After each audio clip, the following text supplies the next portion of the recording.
Good morning. तो आज आपके सेकेंड लैंग्वेज से जो है 11वां पार्ट देखते हैं परिवेश बुक से। ठीक है। शास्त्रार्थ का मतलब क्या होता है? जो शास्त्रों की परीक्षा होती है, ठीक है, उसको शास्त्रार्थ बोलते हैं। तो इस कहानी को लिखने का या बताने का या ये एक तरह का नाटक है। इसको बोलने का कारण क्या है कि लोगों को यह समझाना कि कोई भी मजबूरी जो है हमें अपने लक्ष्य को प्राप्त करने से नहीं रोक सकती। हम किसी भी तरीके की मजबूरी झेल रहे हो, लेकिन वो हमारे लक्ष्य के आगे आड़े नहीं आ सकती। ठीक है। तो अब देखते हैं, यहाँ ये एक नाटक है, तो नाटक में ये जितने हैं ये आपके जो होते हैं ना रोल, ये लोग वो सारे रोल कर रहे हैं। ठीक है। तो सुदामा कौन है? महाराज जनक के मंत्री हैं। वंदन कौन है? ठीक है। तो शास्त्रार्थ करने वाले महापंडित जो हैं, ठीक है, वो हैं। सतानंद कौन है? महाराज जनक के पुरोहित हैं। ठीक है। जो जनक है मतलब महाराज जनक जो है, जो राजा है, उनके पुरोहित हैं। महाराज जनक कौन है? विदेह राज्य के अधिपति, मतलब यही मेन राजा हैं। ठीक है। अष्टावक्र कौन है? एक ब्राह्मण कुमार है। ठीक है। अष्टावक्र ब्राह्मण कुमार है। और कहोड़ कौन है? अष्टावक्र के इनके पिता हैं। ठीक है। सभासद और प्रहरी। अब देखते हैं ये सुदामा। सुदामा कौन है? महाराज जनक के जो मंत्री है। वो कहते हैं अपने आसन से उठकर महाराज विदेह अपने आसन से उठ जाते हैं और कहते हैं महाराज विदेह अब आने वाले हैं, सभी महानुभाव सावधान हो जाए। ठीक है। ये क्या है? एक राजा का दरबार है जहाँ पे जो मंत्री है वो कहते हैं कि राजा अब आने वाले हैं, सब लोग सावधान हो जाए। निमिराज महाराज विदेह की जय। नेपथ्य में 3 बार जय ध्वनि होती है। निमिराज विदेह का आगमन, सब लोग खड़े हो जाते हैं। महाराज पर पुष्प वर्षा मतलब फूलों की वर्षा होती है। वे अपने सिंहासन पर बैठते हैं। उनके बैठने पर सब अपना आसन ग्रहण करते हैं। जब महाराज आते हैं तो सारे लोग उन पे फूलों की वर्षा होती है। फिर महाराज अपना आसन ग्रहण करते हैं और फिर बाकी लोग जो हैं वो भी बैठ जाते हैं। फिर क्या है यहाँ पर कि सतानंद कौन है? महाराज जनक के पुरोहित जो हैं वो कहते हैं महाराज का कल्याण हो। ऋषि यज्ञवल्क्य तो आज भी नहीं आए। अब सभा का कार्यक्रम क्या हो इसकी घोषणा करने की कृपा करें। मतलब सभा में कुछ समय से शास्त्रार्थ का जो है मतलब परीक्षा चल रही थी, जो वो करने वाले जो एक पंडित है जिनको करना था वो नहीं आए हैं। तो उनका जो कहना था कि पुरोहित जी का कहना था कि अब क्या होगा। और वो क्यों नहीं आए थे? क्योंकि अब जो राजा हैं जनक, वो कहते हैं क्या पंडित जी वंदन मिश्र यहाँ हैं? अब वंदन मिश्र कौन है? वंदन मिश्र ऐसे हैं जिन्हें मतलब आप कह सकते हो कि शास्त्र का बहुत ज़्यादा ही ज्ञान था। ठीक है। उनके आगे बड़े बड़े जो पंडित हैं वो भी नहीं टिक पाते थे। तो राजा जनक ने पूछा कि क्या राज पंडित वंदन मिश्र यहाँ हैं? तो वंदन मिश्र उठकर खड़े होते हैं। महाराज की जय हो, मैं उपस्थित हूँ। पिछले 7 दिनों में मैंने सभी पंडितों को शास्त्रार्थ में पराजित किया। वे हैं ऋषि कौशिक, धर्माचार्य, मुद्गल, कहोड़, उरंजय, निदाह और लोमश।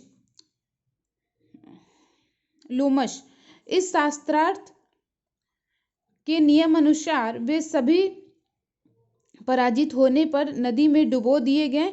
आज संभवतः किसी पंडित का साहस नहीं कि वह मेरे सामने शास्त्रार्थ के लिए उपस्थित हो। तो वंदन जो है वो कहते हैं क्या, महापंडित हैं ये कहते हैं क्या कि मेरे साथ जिन लोगों ने भी वो टक्कर देने आए मुझे, जो जितने भी, मैंने सबको पराजित कर दिया। और पराजित होने पे क्या हो रहा था? उनको नदी में डुबो दिया जाता था।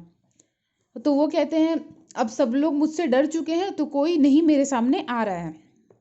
तो जनक जो है, राजा जो है, वो कहते हैं आप थोड़ी देर प्रतीक्षा करें, संभव है कोई आपको पराजित करने की इच्छा से उपस्थित हो जाए। इतना वो राजा कहते हैं। तब तक क्या होता है? प्रहरी का प्रवेश होता है। ठीक है। एक क्या बोलते हैं, दरबारी जैसा कह सकते हो कि वो आते हैं, ठीक है। और वो आके कहते हैं, प्रहरी कहते हैं, महाराज की जय, 12 वर्ष का एक बालक आपकी राज्यसभा में उपस्थित होने की आज्ञा चाहता है। 12 वर्ष का कोई बालक है जो आज्ञा मांग रहा है उनकी सभा में उपस्थित होने का। 12 वर्ष का बालक वह क्या चाहता है, राजा पूछते हैं। प्रहरी कहता है, राज पंडित वंदन मिश्र से शास्त्रार्थ की अनुमति चाहता है। जनक कहते हैं, 12 वर्षीय बालक राज पंडित वंदन मिश्र से शास्त्रार्थ करेगा? क्या वह राज पंडित द्वारा घोषित नियम नहीं जानता कि शास्त्रार्थ में पराजित होने पर वह नदी में डुबो दिए जाएगा? प्रहरी कहता है, मैंने यह नियम उसे बता दिया है, फिर भी वह शास्त्रार्थ करने के लिए हठ करता है।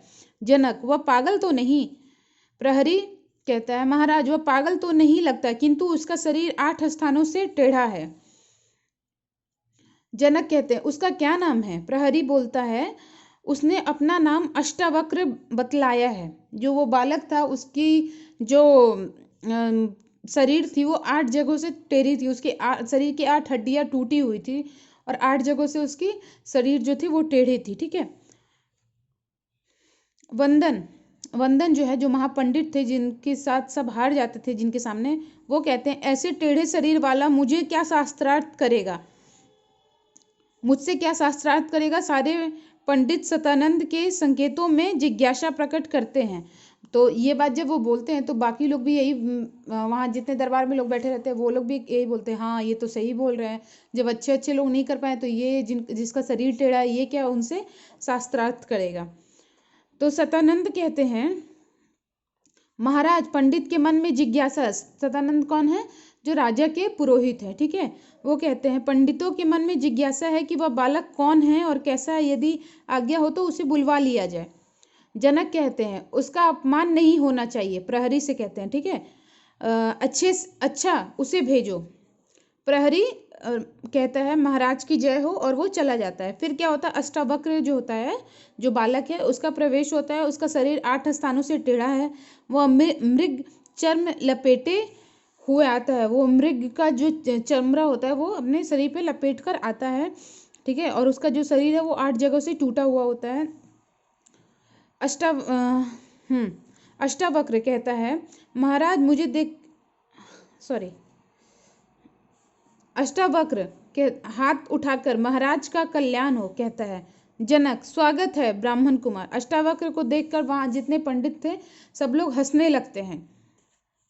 तो अष्टावक्र कहता है कि महाराज, मुझे देखकर आपकी सभा के पंडित हंस रहे हैं। मैं तो समझा था कि आपकी सभा में विश्व प्रसिद्ध प्राकंड पंडित होंगे, किंतु इतना बोलकर वो शांत हो जाते हैं। तो जनक कहते हैं, यहाँ के सभी पंडित और सभासद ब्रह्मज्ञानी हैं।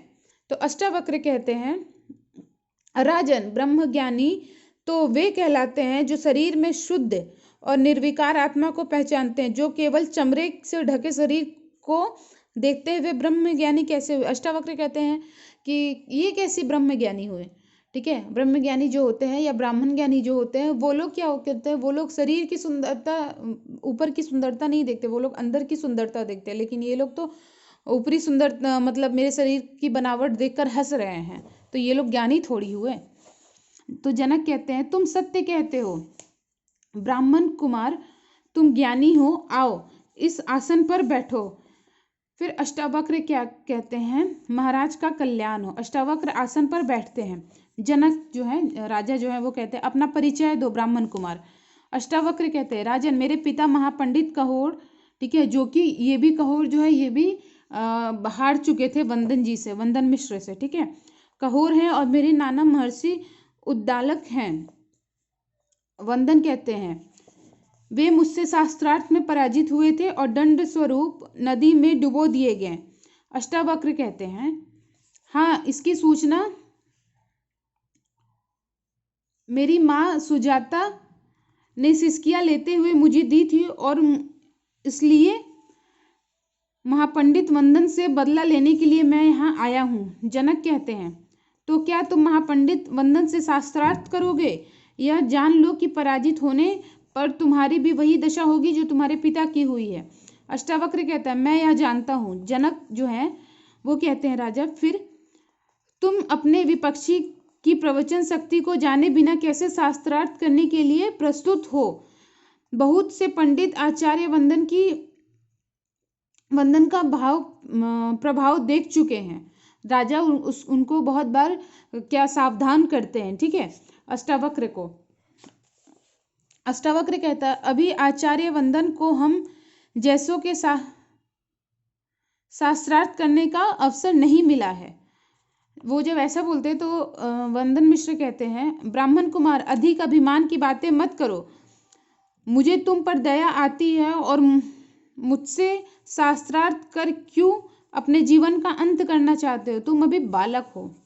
तो अष्टावक्र कहते हैं, वंदन मिश्र जी, आयु के अनुसार छोटे बड़े का निर्णय तो मूर्ख मंडली में होता है। आयु में भले ही छोटा कहा जाऊं, किंतु ज्ञान में आप मुझे छोटा क्यों मानते हैं? फलों से लदा हुआ छोटा वृक्ष फल रहित लंबे वृक्षों से अधिक प्रिय होता है। तो वो क्या कहते हैं अष्टावक्र जो है, आप खुद से कैसे निर्णय कर सकते हो कि मुझे ज्ञान नहीं है या मैं ज्ञानी नहीं हूँ? मैं उम्र में छोटा हूँ, लेकिन इसका मतलब ये नहीं कि मुझे ज्ञान नहीं है। कभी कभी बहुत सारे ऐसे छोटे वृक्ष होते हैं, उसमें बहुत सारे फल लदे हुए होते हैं, और जो बड़े वृक्ष होते हैं उनमें कोई फल नहीं होते। तो छोटे वृक्ष की ज़्यादा ही मतलब इज्जत होती है। वंदन कहते हैं, टेढ़े अंगों में बड़ी बुद्धि है। वो इस तरीके से कटाक्ष मारते हैं। तो अष्टावक्र कहते हैं, मेरे टेढ़े अंग तो मेरे पूज्य पिता के वरदान से ही है। मेरे पिता जब वेद पाठ करते थे तो उदात्त को अनुदात्त पड़ जाते थे। मैंने उन्हें टोका। पहली बार तो वे कुछ नहीं बोले, किंतु जब मैंने उन्हें 8 स्थानों पर टोका तो उन्होंने क्रोध से श्राप देते हुए कहा कि तूने मुझे 8 बार टोका है, इसलिए इस कुटिलता के कारण तेरे 8 अंग स्थानों से टेढ़े हो जाएंगे। ठीक है। तो ये जो अष्टावक्र का जो ये शरीर खराब हुआ था, ये उनके पिता के श्राप के कारण ही हुआ था। ठीक है। वंदन कहते हैं, जिस पिता ने श्राप देकर तुम्हारे अंग टेढ़े कर दिए, उसी पिता के मृत्यु का बदला लेने आए हो। अष्टावक्र कहते हैं, पिता तो पिता है, वे आकाश से भी महान है। जनक कहते हैं, जो राजा है वो कहते हैं, तुम सत्य कहते हो ब्राह्मण कुमार। मुझे विश्वास है कि तुम अत्यंत प्रतिभाशाली और शास्त्रों के पंडित हो, किंतु शास्त्रार्थ की आज्ञा देने से पहले मैं तुम्हें संतोष के लिए तुमसे प्रश्न करता हूं। अष्टावक्र कहते हैं, अवश्य कीजिए राजन। तो राजा पूछते हैं, यह बताओ, सोते समय कौन नेत्र नहीं मूंदता या मतलब बंद नहीं करता? जन्म लेने के बाद किसमें गति नहीं होती, किसके हृदय नहीं होता, और कौन वेग से बढ़ता है? ठीक है। तो अष्टावक्र कहते हैं, राजन, मछली सोते समय आंख बंद नहीं करती, अंडा उत्पन्न होने पर भी चेष्टाहीन रहता है। ठीक है। पत्थर के हृदय नहीं होता और नदी ही वेग से बढ़ती है। जब राजा ने यह प्रश्न किया और राजा को अष्टावक्र से जवाब मिल गया तो वे बहुत प्रसन्न हुए। तो जनक कहते हैं, ठीक है, तुम वास्तव में प्रतिभाशाली हो, मैं तुम्हें शास्त्रार्थ की अनुमति प्रदान करता हूँ। फिर वंदन पूछते हैं, वंदन और ये अष्टावक्र के बीच अब शास्त्रार्थ जो है वो शुरू होता है। वंदन कहते हैं, सबसे पहले यहाँ पे 1 से लेके 10 के बीच में 1 से लेके पूरे 19 के बीच में ऐसी बातें होती हैं। तो वंदन कहते हैं, संपूर्ण जगत को प्रकाशित करने वाली एक अग्नि है, शत्रुओं को नष्ट करने वाला देवराज इंद्र एक ही है। तो अष्टावक्र कहते हैं, साथ रहने वाले 2 हैं, अग्नि और इंद्र। रथ के चक्र भी 2 ही हैं। वंदन कहते हैं, यह कर्मों का निर्वाह करने वाले ऋग, साम और यजुर्वेद ही 3 वेद हैं। तो अष्टावक्र कहते हैं, आश्रम 4 है और वाणी के भी 4 चरण हैं। फिर वंदन कहते हैं, इंद्रियों की संख्या 5 है। अष्टावक्र कहते हैं, मन सहित ज्ञान इंद्रियां 6 है, मतलब ज्ञान की जो इंद्रियां हैं वो 6 है। फिर वंदन कहते हैं, सप्त ऋषियों की संख्या 7 है, वाणी के तार 7 है। अष्टावक्र कहते हैं, वसुओं की संख्या 8 है। फिर वंदन कहते हैं, नवनिधियां हैं, अंकों की संख्या 1 से 9 है। अष्टावक्र कहते हैं, शरीर की 10 अवस्थाएं हैं। फिर वंदन कहते हैं, रुद्र एकादश है। तो अष्टावक्र कहते हैं संवत्सर में 12 मास होते हैं, आदित्य द्वादश है। वंदन कहते हैं त्रयोदशी तिथि उत्तम मानी गई है। तो अष्टावक्र कहते हैं चतुर्दश इंद्र है, चतुर्दश भुवन है, चतुर्दश मनु है, चतुर्दश यम है, चतुर्दश रत्न है, चतुर्दश विद्याएं हैं। वंदन कहते हैं पंचदश तिथियां हैं। तो अष्टावक्र कहते हैं षोडश कलाएं हैं, षोडश श्रृंगार है, षोडश संस्कार है। तो वंदन कहते हैं अष्टांकीय छंद का एक पद 17 अक्षरों का है। तो अष्टावक्र कहते हैं अष्टादश पुराण है, अष्टादश वर्ण है, अष्टादश वैशन है, अष्टादश स्मृतियां हैं। वंदन कहते हैं 19 ये जब 18 तक बात हो जाती है, 19 तक आते आते जो है ये सोच में पड़ जाते हैं। जो पंडित मिश्र हैं वो सोच में पड़ जाते हैं, वंदन मिश्र जी, ठीक है। तो फिर क्या होता है, अष्टावक्र कहते हैं आप उत्तर नहीं दे सके, आप अपनी हार मानेंगे, जाने दीजिए, मैं बतलाता हूँ। ज्योतिष में शनि का भोग्य 19 वर्ष है, ठीक है। वंदन हैरान रह जाते हैं ऐसा सुनकर। फिर जनक क्या बोलते हैं, जो राजा थे, अष्टावक्र के उत्तर ठीक है, अब अष्टावक्र प्रश्न करेंगे। अष्टावक्र बोलते हैं कौन सोता है। अब अष्टावक्र की बारी थी प्रश्न करने की। अष्टावक्र कहते हैं कौन सोता है, कौन जागता है और कौन 10 दिशाओं में जा सकता है। तो वंदन कहते हैं अज्ञान सोता है, ज्ञान जागता है और कल्पना 10 दिशाओं में जा सकती है। अष्टावक्र कहते हैं सबसे श्रेष्ठ आसन किसका है। वंदन कहते हैं संतोष का। अष्टावक्र कहते हैं बिना पैर के कौन चलता है। वंदन कहते हैं विचार। अष्टावक्र कहते हैं यक्ष के हाथ में एक तिनका था जिसे अग्नि नहीं जला सकी, पवन नहीं उड़ा सका, पर इंद्र के आने पर वह यक्ष क्यों अंतर्ध्यान हो गया। वंदन कहते हैं क्योंकि इंद्र सुरेश्वर है, ठीक है।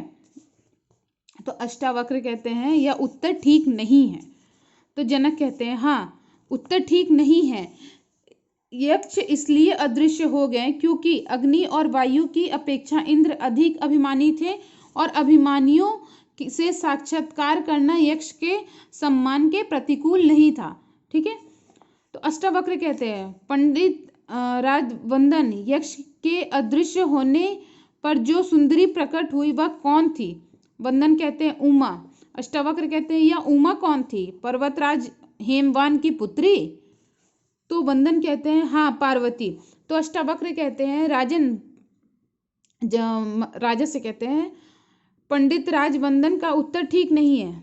तो जनक जो राजा है वो कहते हैं हाँ ठीक नहीं है, उमा ब्रह्मन की आदि शक्ति थी। तो अष्टावक्र कहते हैं राजन एक बार उत्तर ना देने के कारण और 2 बार उत्तर अशुद्ध होने के कारण महापंडित वंदन मिश्र पराजित हुए। यहाँ पे जो वंदन मिश्र थे वो पराजित हो गए। किससे? वो छोटे से बालक अष्टावक्र से वो पराजित हो गए।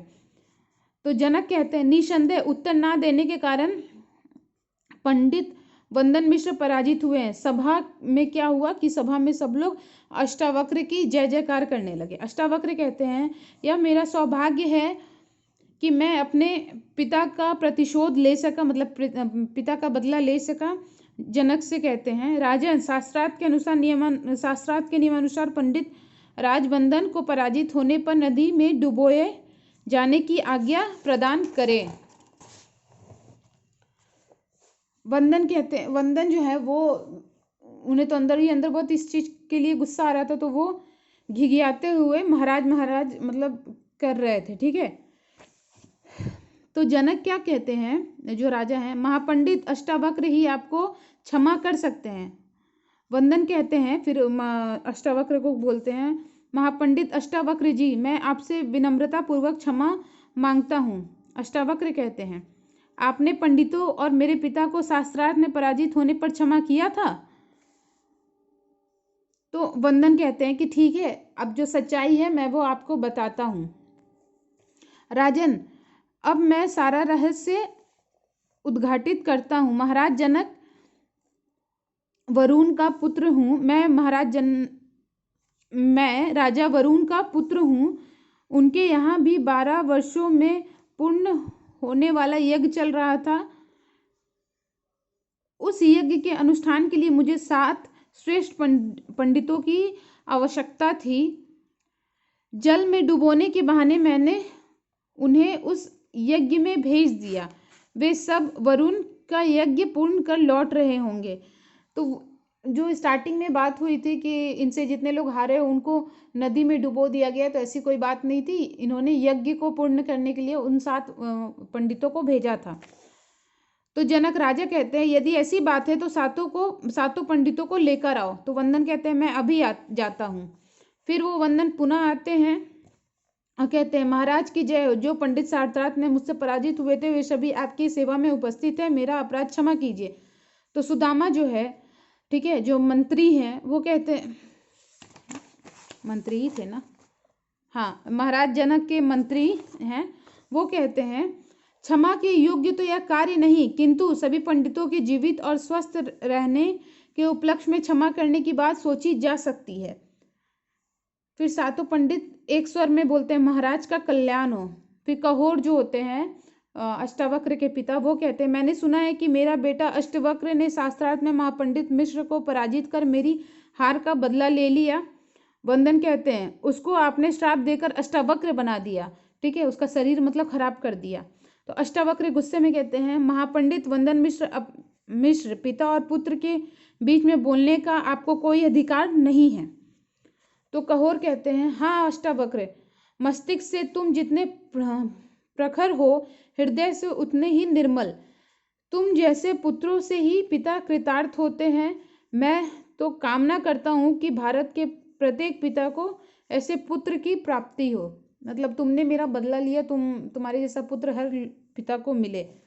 अष्टावक्र कहते हैं प्रभु मुझे शक्ति दे कि मैं आपके श्राप और आशीर्वाद का सम्मान रूप से ग्रहण करने में समर्थ रहूं। कहोर कहते हैं जब मैंने वरुण यज्ञ में आहुति डाली तो भगवान वरुण ने कहा कि तुम्हारा पुत्र तुम्हारे साथ समगंगा नदी में स्नान करे तो वह अत्यंत सुंदर शरीर धारण कर लेगा। वह अष्टावक्र ना रहकर सुडौल और सुंदर ऋषि कुमार बन जाएगा। वो जिस यज्ञ में गए थे उस यज्ञ में उनको यह आशीर्वाद मिला कि आपका पुत्र अगर आपके साथ स्नान करने जाते हैं तो उनको उसका शरीर बहुत सुडौल हो जाएगा और सुंदर हो जाएगा। तो जनक कहता है मैं ये सुनकर बहुत प्रसन्न हुआ। तो कहोर कहता है तो राजन आज्ञा दीजिए कि हम दोनों समगंगा नदी में स्नान करने के लिए शीघ्र ही प्रस्थान करें। जनक कहते हैं अवश्य, स्वस्थ होने पर आप दोनों हमारी सभा में आने का कष्ट करें। तो कहोर कहते हैं आपके पास आना हमारा सौभाग्य ही है। कहोर अष्टावक्र तथा अन्य महाराज कहते हैं महाराज का कल्याण हो, और यह नाटक खत्म हो जाता है। तो ये था, तो ये जो नाटक था इसका अर्थ क्या है, ये क्या बतलाने के लिए, इसका ये यही बतलाता है कि हमारे अंदर जो भी कमी है अगर हम उसका बहाना करके देखें कि यार नहीं मैं तो ये काम नहीं कर सकता क्योंकि मैं इस लायक नहीं हूँ, मेरे से होगा नहीं, मेरी तबीयत खराब है या मेरे से, तो ये एक सिर्फ बहाना है, ठीक है। जिसको करना है जिसको अपने लक्ष्य की प्राप्ति करनी है वो किसी भी सिचुएशन में उस चीज़ को प्राप्त करने के लिए हमेशा आगे बढ़ता ही रहेगा। अब देखिए इसके क्वेश्चन आंसर है। अब आप लोग बहुत सारे बच्चों को ये भी बहुत सारा कन्फ्यूज़न है कि कैसे होगा मैम, मैं कैसे लिखूँ क्वेश्चन। तो आप लोगों को जो कॉपी है हिंदी की कॉपी में सिर्फ आप लोगों को क्वेश्चन आंसर ही लिखना है, ठीक है। उससे ज़्यादा फिल इन द ब्लैंक्स या मल्टीपल चॉइस वाले जो हैं वो सब कुछ नहीं लिखना है। ग्रामर में आप लोगों को क्या लिखना है, ग्रामर में आप लोगों को लिखना है 1 से लेके पूरा जितने चैप्टर्स पढ़ाए गए हैं अभी तक उसमें जो मतलब मेन होते हैं ना परिभाषा, जैसे संज्ञा किसे कहते हैं, संज्ञा के कितने भेद हैं, और जो परिभाषा वाली चीज़ है, और उसके साथ एक आध उदाहरण, व्याकरण का एक्सरसाइज नहीं करना है, ठीक है। बस आप लोग को ये लिखना है कि मतलब जो जो डार्क करके दिए हुए लिखे हुए हैं व्याकरण में, आप लोग को वही लिखना है और एक आध उदाहरण देना है, ठीक है। जीके जो है आप लोग को जीके बुक में ही करना है, ठीक है। तो ये आप लोगों का था, बहुत बच्चों को कन्फ्यूजन था, बहुत बच्चे बार बार पूछ रहे थे, ठीक है। अब इसमें कुछ कुछ क्वेश्चन आंसर है जो आप लोग देख लीजिए। मैं कुछ बता रही हूँ, बाकी आप लोग खुद से करना। शास्त्रार्थ करने वाले महापंडित कौन थे? तो शास्त्रार्थ करने वाले महापंडित जो थे वो कौन थे? नहीं, हाँ, वंदन मिश्र जो थे, वंदन मिश्र जो थे वो शास्त्रार्थ करने वाले महापंडित थे। अब उसके बाद आपका दिया हुआ है पंडित वंदन मिश्र ने शास्त्रार्थ में किसको पराजित किया?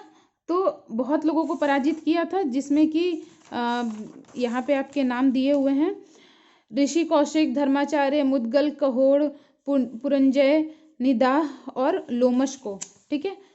अब उसके बाद आपका क्वेश्चन है कि राज पंडित वंदन मिश्र ने अंत में कौन सा मिश्र से अंत में कौन शास्त्रार्थ करने आया था? तो वो अष्टावक्र थे, ठीक है। अष्टावक्र का शरीर कैसा था? वो 8 जगहों से टूटा हुआ था, ठीक है। और राजा जनक ने अपने सभासदों को किस बात के लिए सावधान किया? तो राजा जनक का ऐसा यहाँ पे बुक में सावधान वाली बात नहीं दिख रही है, वो मुझे लगता है कि इसका आंसर वही होगा कि अष्टावक्र को जो उन्होंने सावधान किया था, ठीक है। तो ये आपके छोटे क्वेश्चन मैंने बता दिया। अब ये सब जो है ये आप लोग खुद से देख कर लिख मतलब खोज कर लिखना। अब ये एक देख लो, पूर्ण जगत को प्रकाशित करने वाली शक्ति कौन है? तो अग्नि। परमात्मा सोते समय कौन नेत्र नहीं मूंदता? तो मछली। मन सहित ज्ञान इंद्रिया कितनी बताई गई है? 6। तिथियां कितनी बताई गई हैं? तो 15 शायद, हाँ देखो यहाँ पे 15 तिथियां हैं, ठीक है। तो ये आपके ऐसे ऐसे क्वेश्चन हैं, बाकी आप लोग जो है अपना देख कर लेना, ठीक है। Thank you.